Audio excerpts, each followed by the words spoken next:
হ্যাঁ, আজকে আমাদের এই জেনারেল পঞ্চায়েত ইলেকশন 2024 এর আজকে প্রথমে ইডিপি কাস্টিং হচ্ছে। আমাদের 10টার থেকে শুরু হয়েছে ইডিপি কাস্টিং আমাদের পূর্ব নির্ধারিত ডুকলি পঞ্চায়েত সমিতি হলে।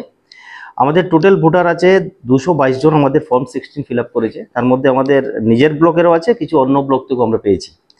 তার মধ্যে পোলিং পার্সোনাল আছে 96, পুলিশ পার্সোনাল 69 এবং আদার্স আছে 57। এখন অব্দি 11টা অবধি যতজন ভোটার হয়েছে 17 জন ভোট দান করেছেন, ওনাদের ভোটাধিকার প্রয়োগ করেছেন। আর ভোট চলবে 4টা অবধি, বেলা 4টা অবধি ভোট গ্রহণ চলবে। ত্রিটায় পঞ্চায়েতের কিন্তু আমাদের এখানে আমাদের ডুকলি ব্লক এলাকাতে 5টা জেলা পরিষদের কনস্টিটুয়েন্সি ছিল সিট নম্বর। তার মধ্যে 2টো আনকন্টেস্টেড ডিক্লেয়ার হয়ে গেছে এবং 3টের জন্য ভোট হচ্ছে। যেমন পশ্চিম জেলা ত্রিপুরা জেলা পরিষদ 13, পশ্চিম ত্রিপুরা জেলা পরিষদ 15 আর পশ্চিম ত্রিপুরা জেলা পরিষদ 17। এই 3টা জেলা পরিষদ কনস্টিটুয়েন্সি আর আমাদের কাঞ্চনমালার 4টা গ্রাম পঞ্চায়েত সিটের এখানে ভোট গ্রহণ চলছে।